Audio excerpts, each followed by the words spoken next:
Puis mon associé, lui, a décidé de mettre son camion dans la compagnie. C'était un vieux camion de 8 ans, une demi-tonne. Puis il a aussi de fournir un local qui était près de 18 par 14.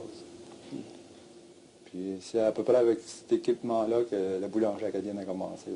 Ça, c'était l'époque où vous retiriez le pain des fours avec des grandes palettes. Avec une grande palette, mais la palette n'était pas tellement longue parce que le four n'était pas grand. C'était comme ça chauffait au bois. Combien d'emplois procure la boulangerie acadienne?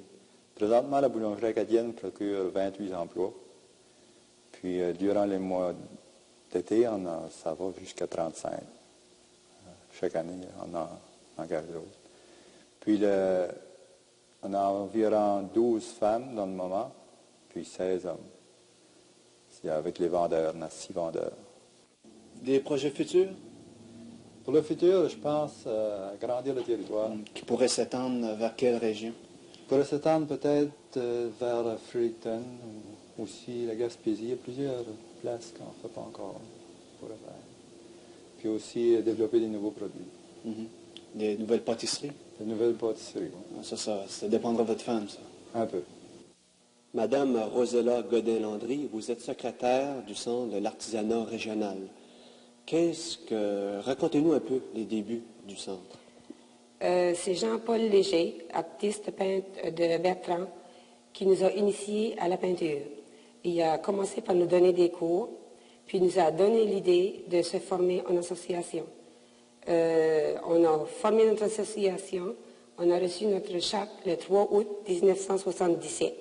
À ce moment-là, on n'avait pas de local, mais on faisait nos expositions dans d'autres salles qui étaient louées par le Centre de loisirs de Bertrand. Donc, Jean-Paul Léger est notre conseiller technique et aussi notre fondateur. Ensuite, notre première exposition eut lieu en avril 1977, juste un petit peu avant qu'on ait reçu notre charte. Ça a été un succès, hein? Ah oui, cette exposition-là, il n'y a pas un membre qui va l'oublier, sûrement, parce qu'il n'en avait jamais eu dans la région. On est arrivé avec nos toiles, des marteaux, des 2x4, des clous. Il fallait s'organiser pour accrocher nos toiles quelque part. Il y en avait tout partout. On était 85 peintres qui avaient exposé, on ne peut pas appeler ça des peintres, parce qu'à ce moment-là, on était seulement des amateurs. Il y avait 196 toiles. Puis on a eu, dans nos 4 jours, 3000 visiteurs. Ça a été vraiment, vraiment un succès. Puis ça nous a vraiment encouragés à continuer. Vous organisez aussi des concours là, pour promouvoir l'artisanat régional. Oui, c'est vrai, notre concours. On est en train de faire une collection. On organise un concours à chaque année. L'artiste amène une toile, pas signée, pas encadrée, puis on a des juges. C'est les juges qui jugent la peinture qui est la meilleure ou la plus belle, ou je ne sais pas, en tout cas, c'est eux autres qui décident. On en est à notre 6e toile, puis ça, ça reste à nous autres, c'est privé. Tous les visiteurs qui viennent peuvent les voir, ils sont sur nos murs dans l'atelier d'art. L'idée nous est venue de faire des expositions quand l'avocat qui a fait l'ouvrage pour la charte, là, qui a organisé ça, n'a pas voulu qu'on le paie. Pour nous aider, parce qu'on était une association à but non lucratif, il y en a beaucoup qui nous aident comme ça. La municipalité de Bertrand nous aide souvent par les conseils et tout ça. Mais en tout cas, on a dit qu'il faut absolument le récompenser. On ne peut pas l'avoir fait travailler pour ça, pour rien. Fait que l'idée est partie du concours pour l'avocat. Fait on a fait l'assemblée annuelle, il était invité. Il y avait environ une trentaine de toiles pas signées, là. Ensuite, il y avait des numéros dessus, puis lui choisissait, même la personne qui était responsable ne savait pas à qui appartenait la toile. Il a choisi une toile pour sa récompense, puis il en a acheté une autre. Ça nous a beaucoup encouragés, qu'on a dit, tiens, on va continuer ça, puis on va les garder pour se faire une collection. On paye la toile à l'artiste, ensuite on la fait encadrer, puis on la garde. C'est des souvenirs que, pour nous autres, est vraiment, vraiment important, là. Monsieur Pinette, quel est le rôle du service des loisirs au sein du village? Le rôle du service des loisirs au sein de la municipalité de Bertrand pourrait le définir comme 2 volets. Premièrement, pour la municipalité de Bertrand, le service en loisirs doit pouvoir être personne ressource pour les divers organismes de la place. étudier ou participer à tout ce qui peut se rattacher au domaine des loisirs.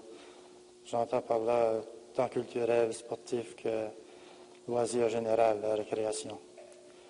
Deuxième volet serait à partir du Conseil des loisirs de Bertrand, qui est un organisme qui a la charge du développement des loisirs dans la municipalité et qui a aussi à sa possession ou a comme actif un centre de loisirs avec salle qui peut être au service des divers organismes.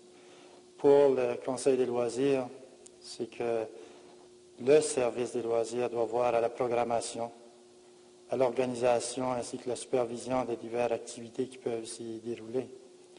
Également, comme rôle des deux, et du village et du conseil, c'est que le service en loisirs a comme rôle de voir la mise en place d'un carnaval d'hiver, ainsi que la mise en place d'un festival des loisirs qui habituellement se déroule toujours à la grande fin de semaine de la fête du travail. En somme, c'est un peu le rôle du service en loisirs, d'être à la disposition des organismes. Qu'est-ce qu'on peut retrouver au Centre des loisirs de Bertrand? Au Centre des loisirs, diverses facilités, entre autres un salon de quilles, salle de jeu. Vous avez une des salles qui permet l'activité physique des jeunes qui vont à l'école au Léger de Bertrand. Également un local scout, guide Jeannette. En plus, une autre salle qui permet les danses, bingo, activités sociales. Salle qui est disponible pour tous les organismes qui veulent se créer des fonds, des choses du genre. En plus, il y a un club privé pour les membres 19 ans et plus, tout ça à l'intérieur du centre des loisirs. Également, le centre des loisirs ou le conseil des loisirs est en train de voir un développement à l'arrière du centre, avec terrain de balle, tennis, terrain de jeu pour enfants, piscine, ces choses-là. Également camping. Puis on espère que ça va se concrétiser dans les futures années ou encore un temps beaucoup plus rapproché que des années.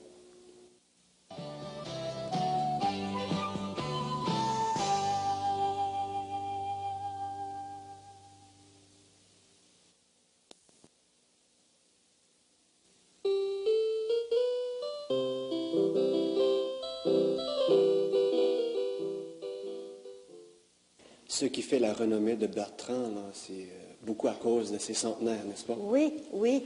Nous avons été enrichis par la présence de 9 centenaires.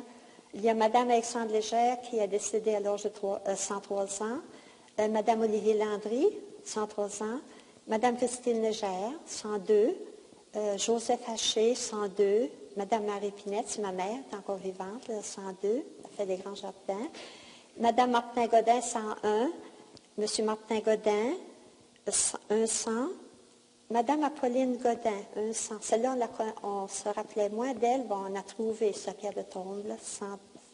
Puis M. Alfred Godin, qui est encore vivant. Il y en a 2 qui demeurent encore.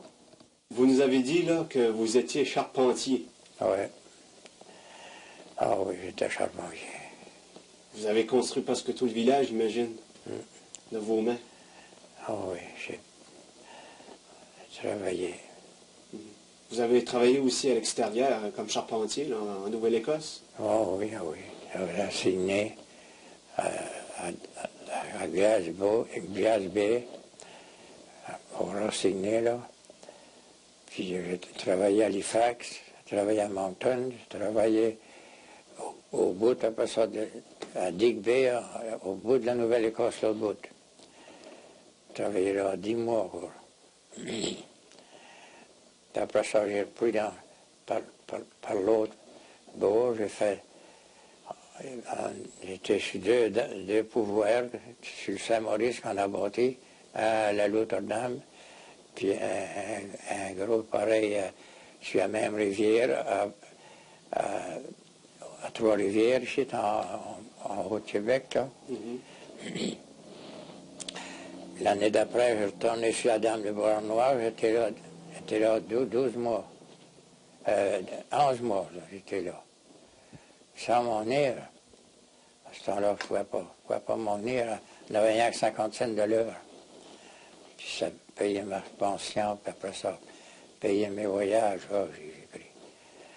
Je descendais rien qu'à tous les 8 mois, 9 mois. Puis quand vous étiez ici, là, en plus d'être charpentier, vous vous occupez de la terre, là, Oui. le soir. Ah oui, hein, je fermais pareil ici. Ah oui. Quand les garçons n'étaient pas à ce temps-là bien forts encore, ben, que les premières années, je y aller loin, ben, j'avais un de mes beaux-frères, Nicolas Sachet, mon beau-frère, ma première femme. C'est lui qui faisait mes semences toutes, mes récoltes. J'ai pris racine dans mon village, appris mes leçons de morale autour de la table et à l'école. J'ai grandi parmi tous ces hommes qui ont conquis le vent du large. Les gens travaillent paisiblement au rythme des chansons du vent, ça fait partie de leur histoire. Ils sont venus de par le monde prendre un pays en héritage.